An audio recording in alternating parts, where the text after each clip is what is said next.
കളമശ്ശേരിയിൽ പുഴയിൽ കുളിക്കാനിറങ്ങിയ 2 പേർ മുങ്ങി മരിച്ചു. ഇടുക്കി തൂക്കുപാലം സ്വദേശികളായ അഭിജിത്ത്, ബിബിൻ എന്നിവരാണ് മരിച്ചത്.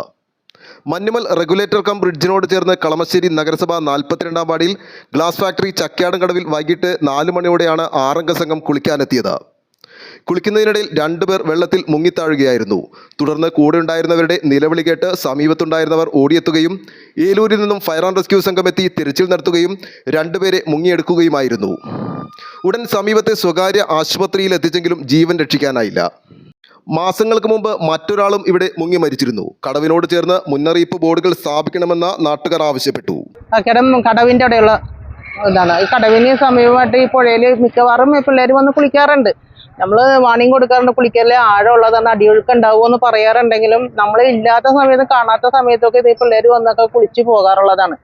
ഇതിപ്പോൾ ഇടുക്കിയിൽ നിന്ന് തൂക്കുപാലത്തുള്ള 6 പിള്ളേരാണ് ഇപ്പോൾ വന്നേക്കണത്. അതിൽ 2 പിള്ളേർ മുങ്ങിപ്പോയി. ഇപ്പോൾ 2 എണ്ണത്തിനെ കിട്ടി. ഒന്നിൻ്റെ പേര് അഭിജിത്തും പിന്നെ ബിബിനുമാണ് പേര്. 29-26 വയസ്സുള്ള പിള്ളേരാണെന്ന് പറഞ്ഞത്. ഇവർ റോൾ സ്കേറ്റിംഗ് പഠിപ്പിക്കുന്ന സാറന്മാരാണെന്ന് പറഞ്ഞത്. ബാക്കി ഡീറ്റെയിൽസ് ഒന്നും നമുക്കറിയില്ല. വന്നൊരു ഉച്ചയോടുകൂടി 3 മണിയോടുകൂടി ശേഷം വന്ന് ഇവിടെ വെള്ളത്തിലിറങ്ങി കുളിച്ച് ആരും കണ്ടില്ല. പക്ഷേ 2 പേര് വെള്ളത്തിൽ പോയി കത്തിരി കേട്ടിട്ടാണ് അപ്പം തന്നെ എന്നെ വിളിച്ച് പറയുകയും അതനുസരിച്ച് ഞാൻ പോലീസ് സ്റ്റേഷനിലും കേസിലും. ഏലൂർ അഗ്നിരക്ഷാ നിലയത്തിൽ നിന്നുള്ള സംഘം സ്ഥലത്തെത്തി senior fire and rescue officer MV Stephen scuba ടീമിന്റെ സഹായമില്ലാതെ അരമണിക്കൂറോളം പുഴയിൽ മുങ്ങി നടത്തിയ തിരച്ചിലിനൊടുവിൽ പുഴയിൽ അകപ്പെട്ട അഭിജിത്തിനെ പുറത്തെടുക്കുകയും നിലയത്തിലെ ജീപ്പിൽ ആശുപത്രിയിലേക്ക് കൊണ്ടുപോവുകയും ചെയ്തു.